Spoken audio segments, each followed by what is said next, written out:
Saat kita tengah membuka media sosial, tiba-tiba muncul seorang anak kecil dengan jutaan follower.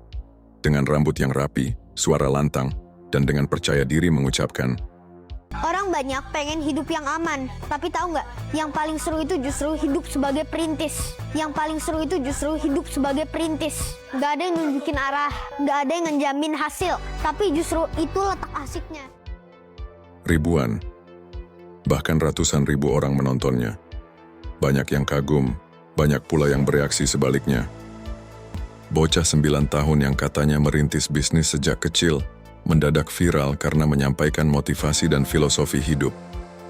Yang bagi sebagian orang terdengar seperti petuah bijak, namun bagi yang lain, menganggap ini sebagai pengulangan sinis dari narasi lama yang tak lagi relevan di dalam kondisi ekonomi dan sistem yang sekarang terjadi. Kenyataannya seperti ini. Kamu lahir di tengah hutan rimba yang luas dan asing.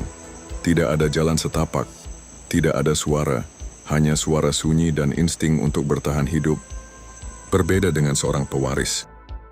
Dari sejak lahir sudah diberi peta kemana harus berjalan, lengkap dengan rute tercepat, catatan bahaya, dan petunjuk arah yang disusun oleh generasi sebelumnya. Ia tahu di mana harus berhenti, kapan harus berbelok, dan kemana harus melangkah agar tak tersesat. Bahkan kalau ia terpeleset, ada yang datang menolong. Kalau hujan turun, ada tenda yang sudah disiapkan. Kalau lapar, bekal sudah tersedia dalam ransel yang tak pernah kosong.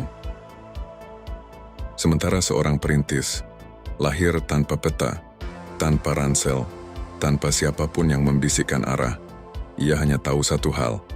Kalau tidak berjalan, ia akan mati di tempat. Jalan itu tidak ada, sampai ia menciptakannya sendiri.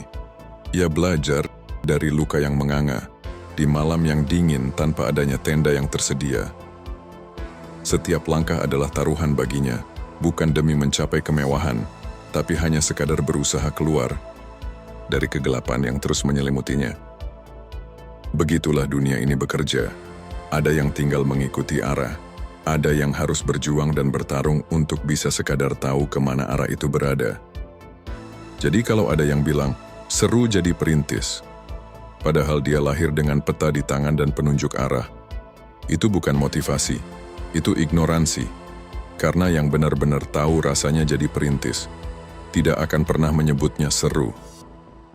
Sebaliknya, itu berat dan melelahkan.